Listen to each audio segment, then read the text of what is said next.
All right. We are now recording. Let me go in here and repost that for you guys. Doo-doo-doo. So it's gonna be the workbook and it's gonna be a link to my Calendly calendar. So if anybody wants to book a free call, use that Calendly calendar. So we'll do this workbook and free call. Oh.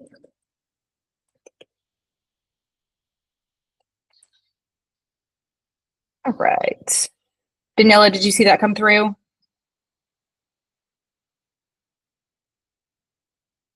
Okay, perfect. Yes, thank you. Oh, yep, you're welcome. All right. So, yeah, like I said, notice how certain foods make you feel. A food journal might be a good idea. And this is, again, not counting calories or macros or micros. If that's your jam, I am not here to speak to that.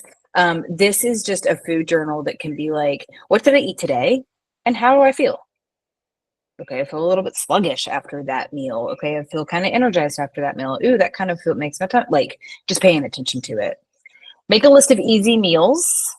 Take some time to come up with the list. No more than 10 to 14 meals on this list. If you go to my website, I have a Momentum Monday blog post that I did about ingredient prep as well as mix and match meals. So maybe that looks like making a big batch of whatever it is, and then you can pull and mix and match that for the week. There's all kinds of different ways to go about it. And yeah, remember we need all kinds of foods to be nourished, including fats, proteins, and carbs. So we need all of those to kind of make everything tick. If you have a VIP ticket, there is a meal planning and recipe book that I have. That's also on my website as well. If you go take a peek at that. All right, I'm going to pop over to the workbook. I was just talking about the basic benefits of staying nourished. And again, we're talking about nourishment. We're not talking about your diet and all that kind of boring stuff. I'm going to switch to this instead. This is the workbook. So we are going to go down to benefits of eating nutrient-dense food. All right. A nourishing diet can help with ADHD symptoms by providing nutrients that support brain function. These nutrients include protein, omega-3 fatty acids, magnesium, zinc, iron, and B vitamins. I saw something recently online, and it was talking about kind of the struggle that we have when it comes to food, whether that's eating because we get hyper focused or we forget or we're on stimulants or we just cannot be bothered to cook. Cooking is a lot, right? Like there's a lot that goes into that. Some of us love it and some of us absolutely hate it. And she was talking about different ways to, find meals that don't take a lot of prep. What are some things that you like that are pretty easy to throw together? If you have a conversation with your doctor, maybe some of these things you're getting through a supplement. If it's like, I don't want to have to rely on my diet so heavily for all of my, omega-3s. Okay, take an omega-3 supplement. I don't like fatty fish, which is what everybody talks about when they talk about omega-3s. Okay, that's totally fine. You don't have to eat that. There's other ways to go about that. Again, I would just recommend talking to a medical professional there because I am not one of those. So looking at protein-rich foods like eggs, lean meats, fish, beans, and nuts help the body produce neurotransmitters, which are chemicals that help with focus and attention. Protein can also help prevent blood sugar spikes, which may increase hyperactivity.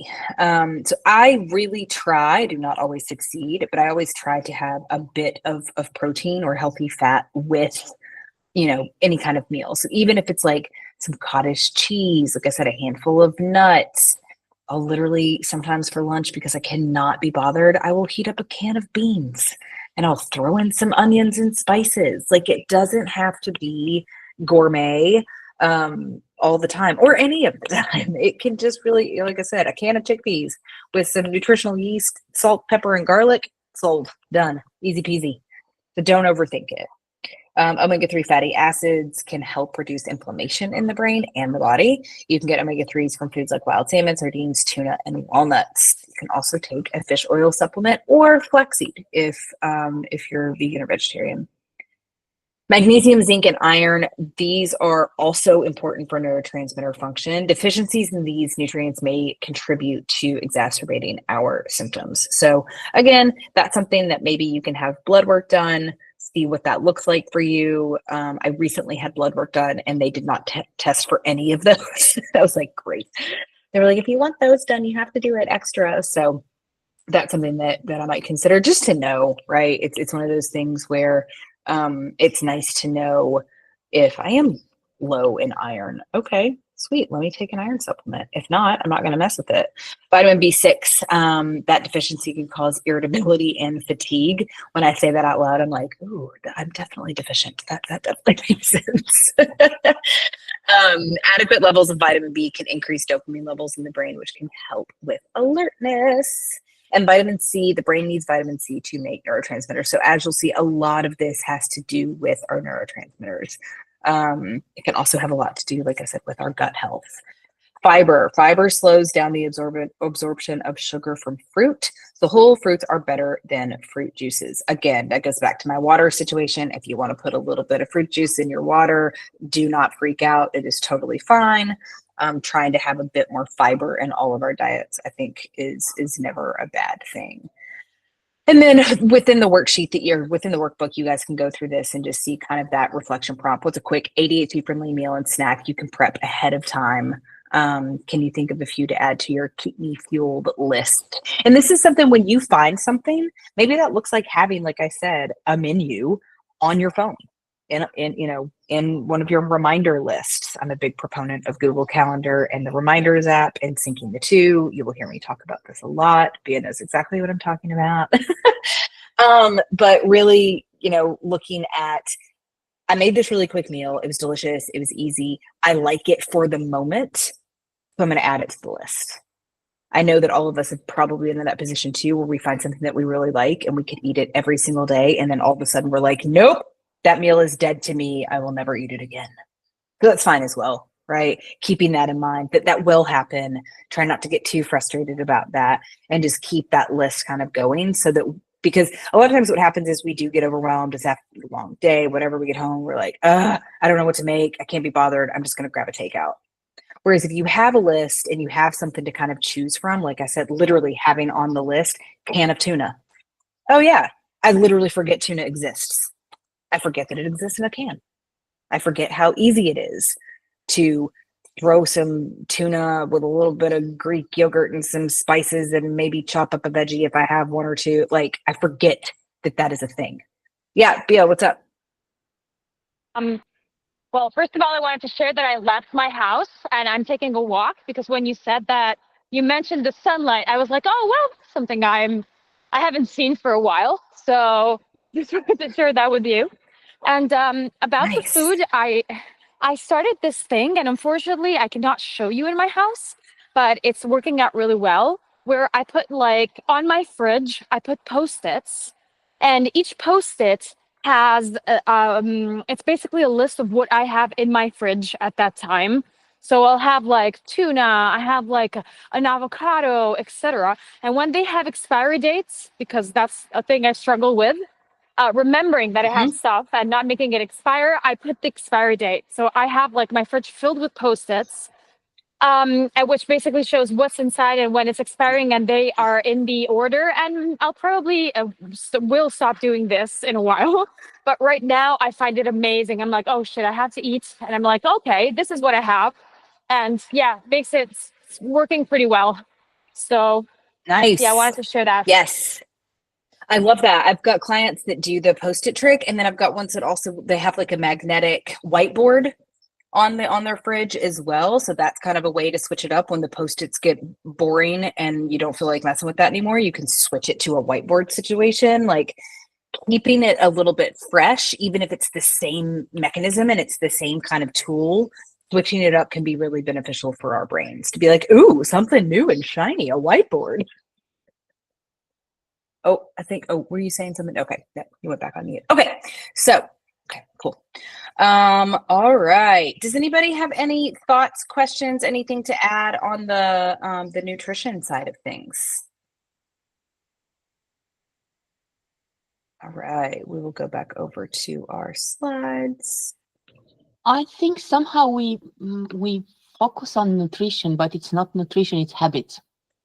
It's planning, it's still the same old story. It's doing the Yep. same thing we are doing in any other realm of our lives. Yep. I'm trained as a health coach. I know nutrition, Okay. I think. I Yeah. have read, I have always been very fond of eating and thinking how eat healthily. It doesn't work much. It depends very much. I realize when I am not, I don't pay attention to rest, to sleep. I mean, to have a clear planning, to have things not muddy, and that kind of muddy planning that usually you have an ADHD because you are always trying to get on top of things. You never manage to get there. So food is the last thing that you, and I have realized when I just put that in the agenda, I really do it, I feel much better. The problem is that when I don't feel well, I don't do things properly. So it's really and learning by doing and playing with them and trying again when you just failed, because otherwise you'll get to things that will really affect the metabolism.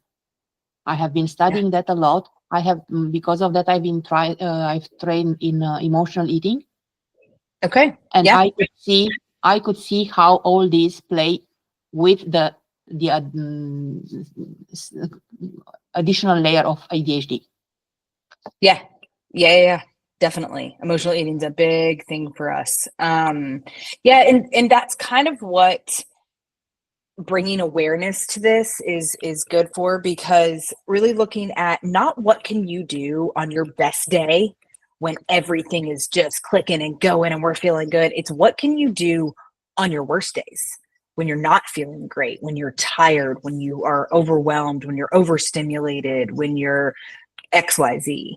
And so that's what we really want to look at with staying nourished. It's like, yeah, if I had the bandwidth to whip up a, roast chicken with a salad and, poached asparagus, I don't know, that'd be great. But I don't have the bandwidth for that on a daily basis. I don't have the capacity. I don't have the energy. I don't have the desire a lot of days.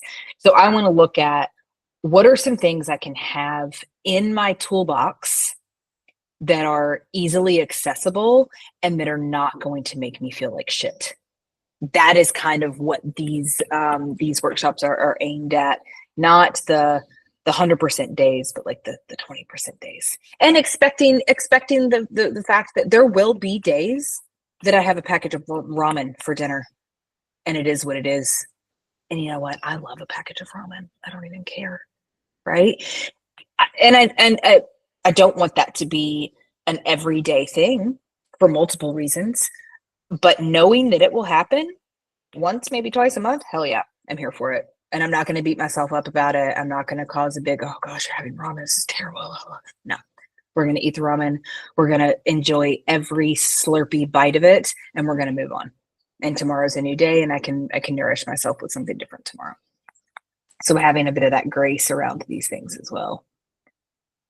Okay, movement. And again, with the language, I don't think that people really appreciate the word exercise.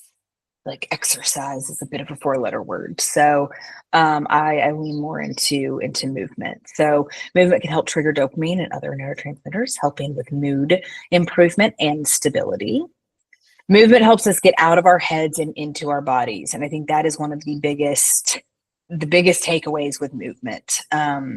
When we are having those moments of overwhelm and overstimulation and restlessness and some of that hyperactivity within our brains and within our bodies, literally just getting up and shaking it off can be huge. Can be a really, really beneficial thing to do. A few minutes of some yoga, a couple of minutes of a sun salutation, anything like that, it's going to get us out of our heads and into our bodies. And that is how we kind of combat some of that anxiety and stuff like that can come with our ADHD brain. So movement helps us get out of our heads and into our bodies, which can be beneficial for all 3 types of ADHD, which is inattentive, hyperactive, and combination. Movement can shake up stagnant emotions, releasing them from the body and helping us close stress cycles. So that's another really great, feather in the movement cap is releasing some of those stagnant emotions, getting things, like I said, stirred up and moved out. And, I'll talk to people about like, oh, I don't really want to stir up emotions. If I get emotional or if I start crying, I'll never stop. I'm like, have you ever met anybody that never stopped crying? You're like, hey, sorry, I started crying 2 years ago and I just never stopped. But no, I've never met anybody. You'll be okay. Letting go of some of those emotions can be massively beneficial for sure. Movement can help improve attention, help reduce impulsivity and hyperactivity, as well as executive functions across the board. So a lot of times, when it comes to movement, there is a bit of an all or nothing situation. I am either going to fully work out and exercise, or I'm not going to do fuck all. So I want to help you guys find that middle ground. I don't necessarily want to go to the gym for an hour for whatever reason, but I can probably do a 15-minute YouTube video in my living room in my underwear. I don't really want to go for a walk. It's cold. It's snowy. It's, here it's hotter than hell. Like there are reasons. Okay, well, I can do, like I said, a 20-minute YouTube video or just a stretch or some jumping jacks, or I can put on my favorite song from 1999 and dance around my living room. All of those things count as movement. So even if, like Bea's going on a walk right now, we are body doubling with her, basically. She is doing something productive and she's getting in some movement while she does it, right? So looking at different ways to get movement into your life, into your day, that might not look like the traditional exercise that we talk about. And of course, there's space for that as well. Like I love swimming. I think swimming is such great movement, but I don't always have the time, the energy, or the capacity to get my swim stuff, get to a pool or a lake if it's the summer, get it all on, get my goggles on, get my thing, go for a swim, and then I'm wet. Then it's just not always the time and the place for that. So trying to get in a little bit of movement every day. And it's one of those things where it's like, well, I really want to get an hour, but I just don't have an hour. I'm like, do you have 20 minutes? Do you have 20 minutes twice a day? Doesn't have to be consecutive. Doesn't all have to be in one lump sum. So just reworking our minds around what movement can mean for us. So figure out what you like. Make a list. Running, yoga, dancing, walking, biking, swimming. Have the list accessible. I feel like that's definitely a typo. Like I said, 3 push-ups. Yeah, do a couple push-ups. Put your knees down. Do some push-ups against your desk. All of these things are little bits of movement. For a while there, every time I would get up to go pee, I would lunge to the bathroom. I would do like leg lunges on the way there and on the way back. Now, the shiny wore off of that. Haven't done that in years. Sounds awful. But at the time, it was a way to incorporate a little bit of more dynamic movement throughout my day. My husband has recently, he's a rock climber and he's wanting to get better and yada, yada. So he bought ankle weights and wrist weights to climb with the ankle and the wrist weight on to kind of, add some of that. I've started wearing them around the house. Love it. And again, it will not last. I know that. I know that the shiny will wear off, the dopamine will wear out, and I will be like, oh my God, if I ever have to look at those things again. But for now, they're super fun. Walking around the house, kicking things, like, oh, still so fun with these ankle weights on. So silly, but every little bit helps. Let go of all or nothing thinking. Like I said, a walk around the block. Movement. That's 2 birds, 1 stone, because that's movement and sunlight. So that's great. So it doesn't have to be this whole big thing.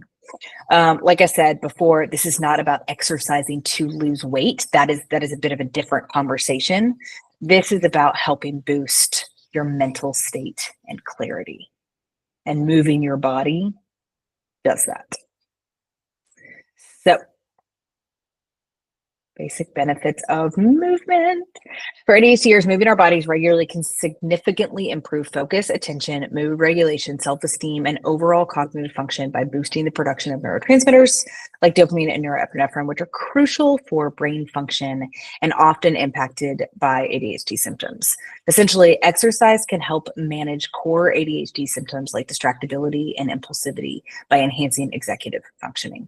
Like I said, we can pop over to the workbook to see a little bit more of that. I'm going to share this tab instead. We'll go back up here. Where did we go? Movement. Yeah. So this is kind of what we talked about. I won't really rehash this too much, but improved focus and attention, reduced impulsivity, mood enhancement, better self-esteem, enhanced executive functioning, stress reduction, all of those things. Types of exercise, aerobic exercise, HIIT training, martial arts can be great for some of us. Like I said, finding things that you actually enjoy. So one of my favorite things to do is listen to a book or a podcast and just go for a walk. I don't have to go for a run. I'm not a big cardio girl, not my favorite thing. But having a book or a podcast and just going on a 15, 20-minute walk, love it. Great. I taught yoga for a long time, so I do appreciate a nice yoga class, just moving my body, stretching, working on my balance. As we age, balance is one of the first things to go. So just kind of looking at these different things, and I've had quite a few clients build a movement menu. What are some things, again, because we kind of have these go-tos that we think of in our mind. So an example of that is also like a dopamine library. What are the things that give you some dopamine? Because a lot of us have one or two things that we go to. A lot of people, social media. Oh, I need a distraction. I need some dopamine, and go. But there's a lot of other things if we'll pay attention and kind of have a little bit of a list to go to. So if I'm having a moment where it's like, I feel like I need something, but I don't really want to get on social media. Oh, I actually painting my nails is nice. That gives me a nice little boost. You know, these kind of things that I forget about. And so I have to externalize my brain. And I have that in a reminders list. Yeah, important considerations: finding enjoyable activities, consult a healthcare professional, start gradually. So start kind of easy, especially if movement isn't really something that's part of your life. We don't want to be like, going to the gym every day, 6 a.m. It's like, well, let's just go for a walk around the block. You're good. You're good. And then, yeah, your reflection prompt for that is, what's a way you can move your body that doesn't feel like a chore? And sometimes that, like I said, that takes some time to kind of figure out and to play with. And some days it does feel like a chore to walk around the block. Other days it doesn't. Other days I can't wait. It feels great. So kind of having that menu of movement can help you when you're having days of really high energy and this is great and I feel like I can really go for it and go for a bike ride and blah, blah, blah. But then also having, like I said, what can you do on your worst days? That we want to look at. All right, we will go back to this. All right, sleep. Oh, sleep. She eludes me. So for a lot of people, I hear about like revenge bedtime and going to bed super late and then either sleeping in or also waking up very early and then feeling like shit all day. So kind of having a little bit of a rule-ish around your bedtime. You're an adult. No one is coming to put you to bed. Put yourself to bed. Sit with the emotions, feel the feelings of wanting to watch just one more episode. Or I'm a big nerd and I will get sucked into my book. I'll be like, oh, I just need to see what's gonna happen next.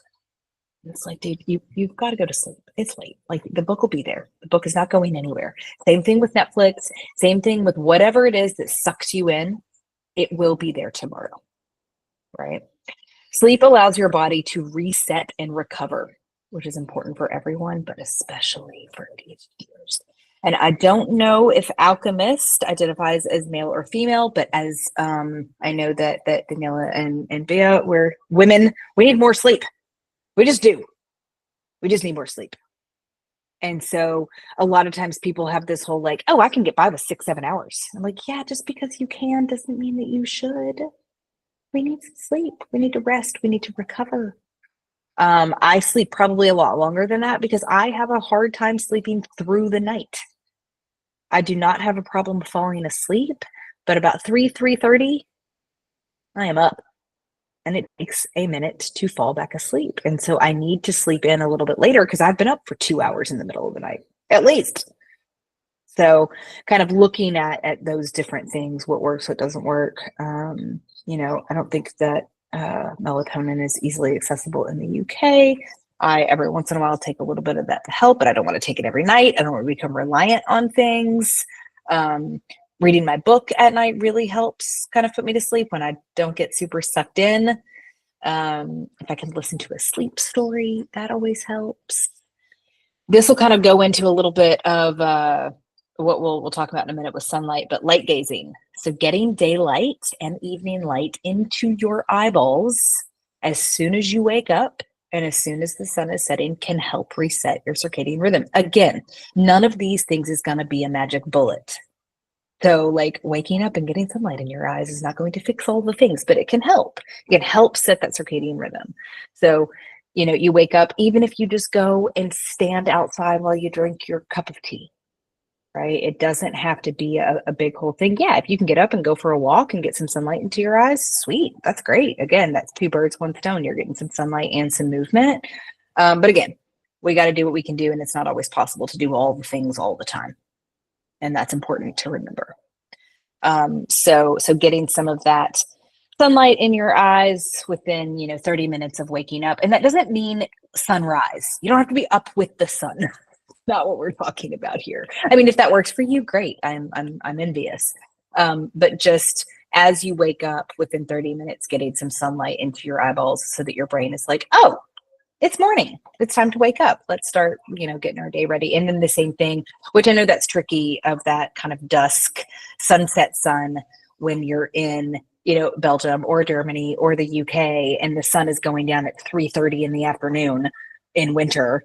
But I think it's still, winter is more hibernation. So we should be shutting down a little bit earlier, in my humble opinion. So yeah, just kind of trying to be a little bit more mindful about that, of like, oh, okay. Like I always try to kind of look at the sunset if I can, not only because it's beautiful, but circadian rhythm. So, all right. So take your meds as early as possible. If you are on a stimulant medication, take that shit early. As soon as you wake up. If you're taking stimulant medications, late in the day or whatever. And again, those work differently for different people. So some people do take an afternoon dose. But if you feel like it is messing with your sleep, try to play with that. That is one reason that I did not mesh well with stimulants, is because my sleep is already a bit janky. And then you add a stimulant in there and it's rough.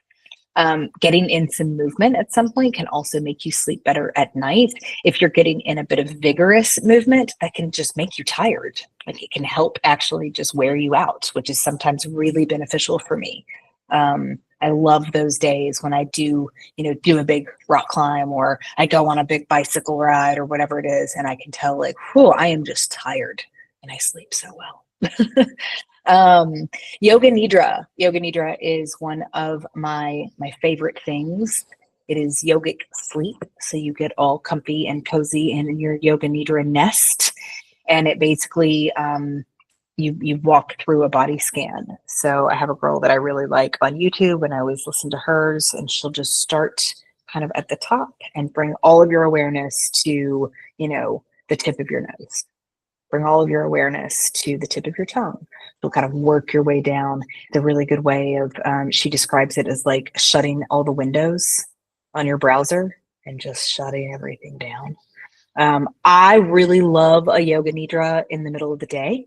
I'm a big fan of like a 2-3 p.m. 25-minute Yoga Nidra. Sometimes that does not work for people. It really, they're too tired and they kind of fall into a deep sleep. For me, it works really well as like a quick little reset nap. I love a nap. I am a napper through and through. I recommend naps. I wish I'll be napping. I know people have some very strong feelings about naps. That's all right. I get it, but I'm here for them. But with Yoga Nidra as well, it can be a really great way to get you to sleep at night. There's some really good ones that are a bit longer. There's some like 8-hour ones where you can listen to the first 30 minutes of yoga nidra, and then it's just kind of some white noise for the rest of the time. So if you're unfamiliar with yoga nidra, I highly recommend taking a peek at it. Set yourself up for an easy bedtime routine, whatever that can look like for you, so that your brain kind of starts to associate, oh, it's time to start shutting down. And I mentioned this a minute ago, having a little bit of a rule-ish around your bedtime. This does not mean that we are super rigid and super strict and whatever, but for me, Sunday through Thursday, typically, I like to be in bed by 10 o'clock. It feels nice. I get to get cozy. I have my book. It's great. And my brain knows it's 10 o'clock. That's what time, like, that's just what time I go to bed. Instead of that, like, will I or won't I? That kind of back and forth, having that set, that's just what I do. Again, does it always happen? No, but probably about 85, 90% of the time, it does, because it's just that helpful for me at this point. Avoid napping and caffeine too late in the day. Notice, I love caffeine and I love a nap, but we don't want to be doing them too late in the day. And then read a boring book. This is probably where I fail a bit, because I really like my books. They're very exciting and I want to know what's going to happen next. But if you can find maybe a bit of more, self-development that can be a little bit very intriguing, but also a little bit snoozy, perfect. Or something that is just straight up boring. It's just boring. Beneficial, but boring. Puts you to sleep. All right, benefits of sleep. Again, these are not things that you guys do not know. Getting enough sleep with ADHD provides significant benefits like improved focus and concentration, better mood regulation, reduced hyperactivity and impulsivity, enhanced cognitive function, and a greater ability to manage stress, all contributing to better overall daily functioning and symptom management of ADHD. We'll pop back over to the workbook. Again, these are just kind of things that you guys can take the workbook and look at. Improved attention, reduced hyperactivity, better emotional regulation, enhanced executive functioning, stress management. What's one small tweak you can make to improve your sleep this week? Like I said, I know that getting in some pretty rigorous movement is going to help me sleep. I don't always have the time, the energy, or the capacity to get in a big bunch of, wear myself out. There's other things I need to do to kind of help that. And sleeping through the night, couldn't tell you. Let's see. I'm just now looking back at the chat. I am training yoga nidra now. Yes. I think it's a must from ADHD clients. DC sounds like, of course, no, it is. And most people that have tried it, most of the clients that actually kind of implement some of this, love it. They're here for it. There are no boring book. I have a good friend who started reading at bedtime during her holidays. Now she has a hard time putting the book aside. She has sleep deprived since December. I know, it's tough. It's tough. It's tough to find something that is a bit boring. I don't know. I can find something on quantum physics or something, even though I guess that's really cool as well. I've always been very sensitive to the energies during moon cycles or any planetary changes, especially during the 6th planetary alignment on the 21st. I was just reading about that. Oh, good. I would either sleep a lot or hardly sleep during these periods. Interesting. Okay. Yeah, I would love to hear more about that. I love all things, moon cycles and planetary changes, but it's not something that I kind of dive too deep into. So when people understand and can kind of explain that side of things to my brain, I really appreciate it. So I would love to learn more about that. Very excited for that. And this month, like I said, I was just looking at something where this month with moon and planet stuff is wild. There's like 6 different events, I think, in February that are all kind of happening relatively soon. Well, it's February, so yeah, that would make sense. All right, let's go back to our slides. Oh, and the alarm went off. It's 7. Everybody do a stretch. It's actually 7 after. So do a little twist. Oh, take a deep breath.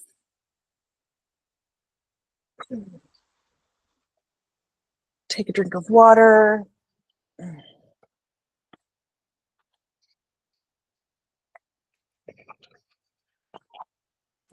All right. Moving on. So now we're going to kind of get into a bit of the mindset fundamentals. So we've got self-awareness, self-concept and acceptance, radical honesty, imperfect, messy, minute action. So what is self-awareness? Self-awareness is the ability to focus on yourself and how your actions, thoughts, or emotions do or do not align with your internal standards and affect those around you. A lot of ADHDers struggle with self-awareness. So we're going to talk about how to cultivate a little bit more of that. Stop, breathe, think, force the pause.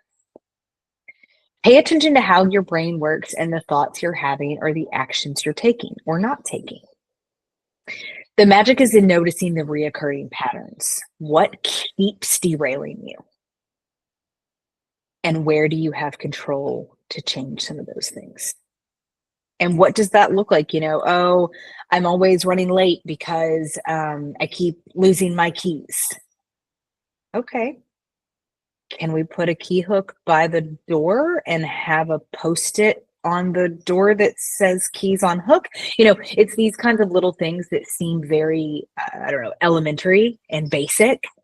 But when we're trying to start a new habit, we have to remind ourselves that we're starting the new habit because we forget that we're starting the new habit, right? So people are like, yeah, I know I need to put the keys on the hook. I just forget the hook exists. Like, okay. So maybe on your way home, if you remember, hey Siri or hey Google or hey whoever, remind me to put the keys on the hook in 10 minutes. Externalize our brains at all turns and pay attention to those patterns. Within that same vein of being late, time blindness, right? Time blindness is huge for a lot of us. What's something I can do to combat that? Time your events. How long does it actually take you to shower? How long does it actually take you to make a cup of tea and get out the door? Time those things so that you have some evidence when your brain tries to lie to you and say, that just takes 5 minutes. It's fine, it'll just take 5 minutes. You can actually say, nope, I've timed it, and I know it takes closer to 9 minutes.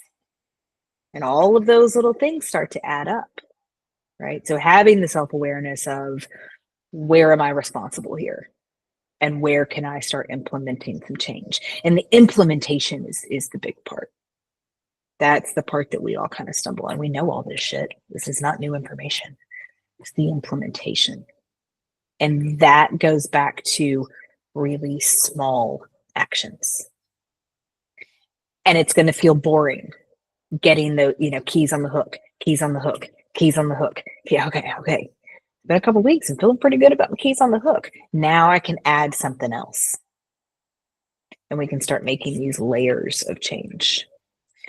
Being self-aware helps us become better decision makers and gives us more self-confidence when you can really kind of start trusting yourself because you are more aware of what's happening. Move this computer a bit. It's hot. Okay.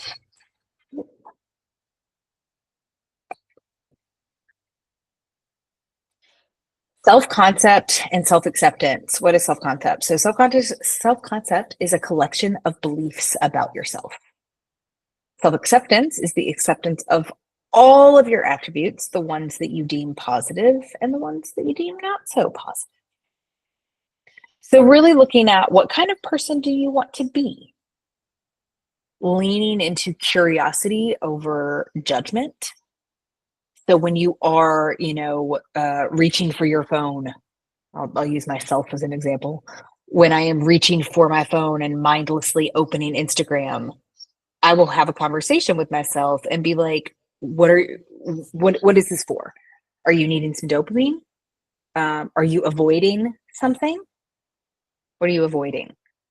I'm avoiding writing that email because I don't feel like doing it. Okay. But the email's got to get written. So you gotta figure it out. All right, give yourself 10 minutes on Instagram, set an alarm. When the alarm goes off, 5, 4, 3, 2, 1, your ass is back in your seat and you're back in front of your computer. So getting a bit curious around what's going on here. Why is this happening? And then when you do notice that you're 20 minutes deep in Instagram and it never even crossed your mind to be curious, instead of, oh shit, here we go again, you're back on social media, you're so useless. Oh, blah, blah. No, we're not here for that. If being mean to ourselves worked, it would have worked by now. That shit don't work. So again, we have to catch it. Oh, I've been on Instagram for 20 minutes. Damn, how did I even get here? All right, let's take a breath. You get a couple more scrolls because I need a little bit of transition time. We got to quit avoiding the things that we need to be doing. So 5, 4, 3, 2, 1, put the phone down and get back up. Right? ADHD just means that your brain works differently. It is divergent instead of typical. It doesn't mean that you're broken, lazy, or stupid. We just have to have a little bit more of that self-awareness and really kind of pay attention to what is in our control. And this is what I was just saying a second ago. Be nice to yourself. The bottom line is that you cannot hate yourself into becoming someone you love. Give yourself the grace of a best friend. And trust me, I know that everything that we have talked about today is easier said than done. But sometimes I will have to, again, reparent myself, have those conversations with myself when I, forget the grocery bags halfway to the shops instead of, oh, you're such an idiot. Why do you're always forgetting to just say, oh, what was going on? You were in a hurry. The grocery bags weren't by the door where they needed to be in order for you to see them and remember that they exist. All right, that's all right. What can we do next time? Really having those gentle conversations with myself, because my default is, I'm just an idiot. And I've had to stop and be like, well, nope, we don't talk to ourselves like that anymore. I am not here for that energy. I do not want to be calling myself an idiot because my brain doesn't know that that is just me in a state of annoyance. My brain then starts looking for that evidence to prove, yeah, you are an idiot. Right? So that's why our thoughts and our mindset is so important, is because our brain's going to look for evidence for what we feed it. And so we want to be feeding it. And this is not toxic positivity. We are not excusing ourselves of all the things. No worries, it's all rainbows and butterflies. It does, you'll see next, it's radical honesty. But in a way that is beneficial for ourselves instead of self-deprecating. And that's hard, right? We've been talking to ourselves like pieces of shit for years. That's a hard one to turn off if it's something that you're just kind of getting into. And that is why for me, having those conversations with myself, when I catch myself in that moment of being shitty to myself, catching it and being like, whoa, no, that's something that we're trying to change. Yes, I feel like a bit of a jackass because I'm having to pay for bags again, but it is what it is. You are not an idiot. That is not what this is, right? And in the beginning, that can feel really silly. I'll just tell you, it can feel really silly having these conversations with yourself. But I think it's hugely beneficial to be able to talk to yourself and give yourself the grace of the best friend. All right. Radical honesty. What is radical honesty? Pretty much exactly what it sounds like. Being radically honest with yourself, about yourself, and the situations that you find yourself in. Then honestly answer, where are you responsible for your own suffering? Where are you responsible for your own unhappiness? Where do you have or can you find some control? Is there a solution? If there was a solution, what would it be? Right? And this is not to invalidate our ADHD, our trauma, big T, little t, our circumstances, anything like that. It is to get us to take a look in the mirror at ourselves. And it's uncomfortable. And I will just let you know, it is not a comfortable conversation to have, to say, how am I responsible for my own suffering? That's tough. But it goes back to that self-awareness. Where am I really letting myself down? Where do I have the control? And that doesn't mean, we'll get to this next, that doesn't mean these big, huge, giant actions. Sometimes, yes. Sometimes quantum leaps, huge, amazing. Yes, let's do this. But most of the time, it is one rung of the ladder at a time. And that's how we're making these big transformations and these big changes, is in the everyday minutia, those small little actions, gaining that self-trust, building the self-trust with something as little as putting the keys on the hook, right? So radical honesty, be really honest about how you are or are not showing up for yourself. Ask yourself the hard question of, how am I complicit in my own unhappiness? Answer that question with radical honesty, even if it's hard to hear or hurts, but with compassion and grace. Again, this is not permission to be shitty to yourself, to beat yourself up, to, well, because you always, This is just about compassionate honesty. Maybe I should change it to compassionate honesty instead of radical. But being honest with yourself, even when it's hard. Catch when you're lying to yourself. That's tricky as well. Catch when you're lying to yourself or telling yourself that things aren't totally accurate. What's behind that? Dig into that a little bit when you catch yourself. It's fine. That's okay. It's not a big deal. That's not a big deal. How many times have we all been like, it's fine. But it's something that actually really bothers you. Take a look at that. All right. Imperfect, messy, minute action. Oh, did I skip a slide? Yeah. I was like, wait a minute. Okay. What is imperfect action? What is the smallest first step that you could take towards the solution you're wanting to find? Right? I want to feel better in my body. I'm going to go for a walk. I want to get some better sleep. I am going to, do a little bit of vigorous movement and get some sunlight in my eyes.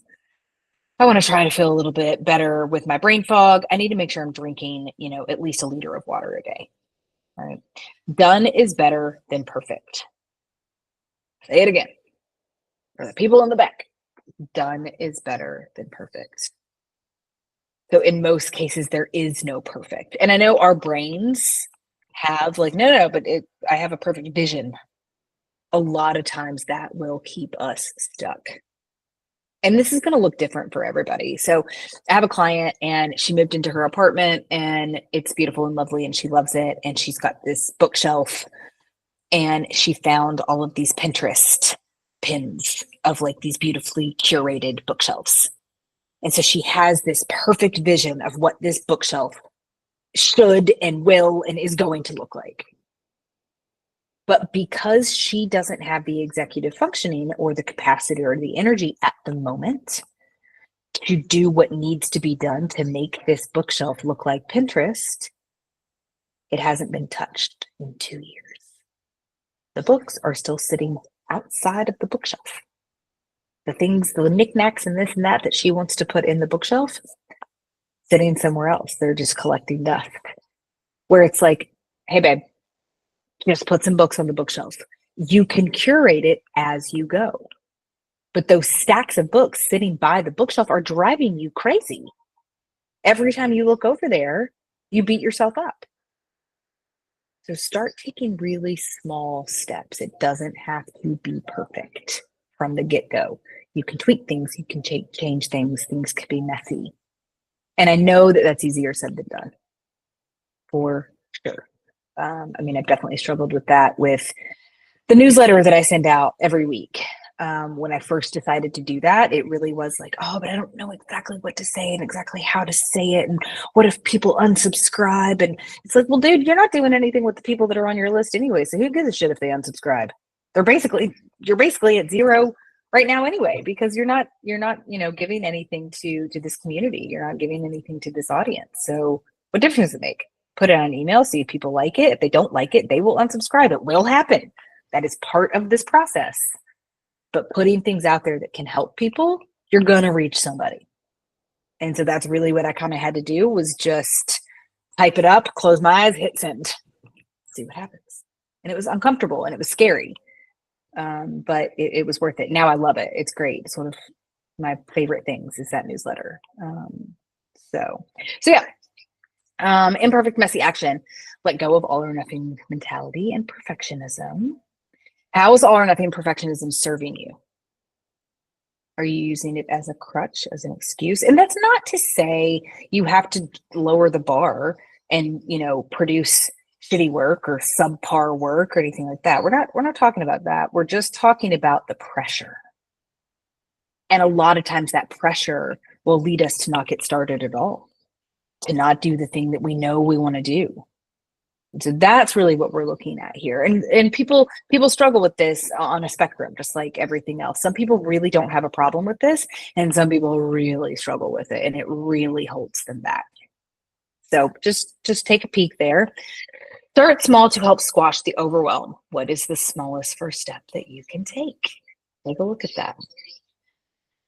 Do your experiments goals align with your values? Do the things you're trying to take action on really even matter to you, or are you shoulding all over yourself? So an example I have here is my walls. If I was at my house in Germany, you'd be able to see are pretty bare. There's not really any photos up. There's no artwork and all of that. I wish there was. I wish I was that person that was really good at that kind of stuff. I am just not. And I had it on my to-do list for a really long time. And every time, I need to do that. I need to do that. And then I got to the point where I was like, I don't actually give a shit. I don't actually care if there's, artwork on the walls. It would be nice if somebody wants to come and do that for me. So I took it off my list. Walls are bare. It is what it is, right? And there were some societal standards, but you're the woman. You're supposed to be, everything's supposed to be homey and cozy, and you're supposed to be doing these things. But I didn't actually give a shit about them. I told my husband, hey, if you want to put up the photos, I will gladly boss you around and tell you how to do it. But I'm not going to do it. I'm taking it off my plate. I'm taking it off my list. So giving yourself permission. Take it off your list if you don't actually care about it. And you can still feel kind of upset about that. So there was like a little bit of like a grieving of like, oh man, am I letting go of that? Yeah, I am, because it's pissing me off. I don't want it on my list anymore. And if it comes back around and I get inspired, sweet, I'll do it. But until then, we're taking it off the list. It's stressing me out. So here's your full-blown permission. Lower the bar. Take things off your list. All right. So tips, tricks, recommendations. Set experiments instead of goals. This is not to say that you should not have goals, but when we are kind of trying to create something new, experiments can be a little bit less scary and have a bit of less demand avoidance, right? So I'm going to experiment with, a 20-minute YouTube video, a daily walk, and this and that, instead of I'm setting a goal where every day I'm walking around the block. There's a bit more resistance there. So experiment with things, play with what feels good for you, because as ADHDers, it's constantly changing what you want, what feels good, what's giving you dopamine, what's giving you energy, what's taking your energy. Lean into that. Habit/dopamine stacking.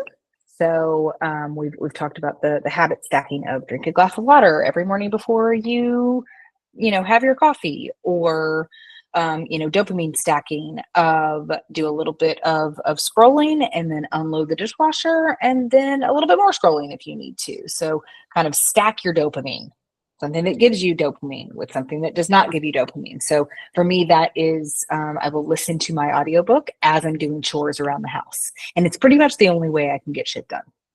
If I need to vacuum, do the dishes, cook dinner, any of that, I am much more motivated to do that if I know I'm going to have my book in my ear. I am a toddler. Tell me a story, entertain me, and I will keep going.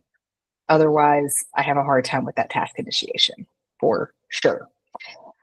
Add dopamining to your to-do list. It is important for us. We need more dopamine. So add it to your to-do list. I will put scroll Instagram on my to-do list. And then I get to mark it off. And it feels like I've accomplished something. And it is. I need that sometimes. I don't need to sit there for 3 hours. But like a little bit of that boost, it is helpful. It helps me. And I'm okay with that. Consistency is bullshit. For ADHDers, we are not consistent generally, and that's okay, but we're persistent. So kind of change your mindset around, I've got to be consistent. I've got to be consistent. I've got to be consistent. No, you need to be persistent. Keep showing up, even if it looks different day to day, week to week, month to month, year to year. And then expect it, because it will look different. And that's part of the beauty of our neurospicy brains, right? So let go of consistency. Give yourself permission to actually stop. So if you say you're going to do something for 10 minutes and then you're going to stop after 10 minutes if you want to. If you do end up getting, I'm going to clean this room for 10 minutes and then I'm stopping. All right, sweet. At the end of that 10 minutes, stop cleaning. Because your brain next time will be like, you done lied to me last time. I'm not doing it at all. Nope. So really pay attention to those kinds of things. Get a visual timer or a fidget toy. I love a visual timer. I'm constantly fidgeting with something. Right now I've got these rings that I'm just sitting here playing with the whole time. Those can be very beneficial for our ADHD brains. Yoga Nidra, as I said before, light gazing. So morning sunlight, evening sunlight. Externalize your brain as often as possible. Our working memory is unemployed, y'all. Our working memory is not working. So we need help with that. Externalize your brain. Get it out in one way or another. Figure out some systems. If you need help with setting up your systems, schedule a free call. I love talking about this. How can we make technology work for us? Our phones are with us at most any time. Maybe not all the time. And yes, that sucks. I hate that. I wish that was not the case, but it is. So let's lean in and make it be beneficial for us instead of just making it a time suck and a hindrance. Create a list on your phone or have a memo of your morning alarm to remind you to check those externalizations, right? So if you're trying to get in the habit of putting things, I don't know, in your reminders app or on your Google Calendar, maybe you need to throw a few reminders throughout your day. Check the calendar, put stuff on calendar, put stuff in reminders. When you're trying to build those habits, we need to lower the barrier to entry. When we're trying to break habits, we need to raise the barrier to entry, right? Create a dopamine library to pull from when you're needing a boost. That's some of that self-awareness, being aware of what gives you some dopamine. Time things so you know how long they actually take. The dishes only take 7 minutes. My brain told me they were going to take a solid 35.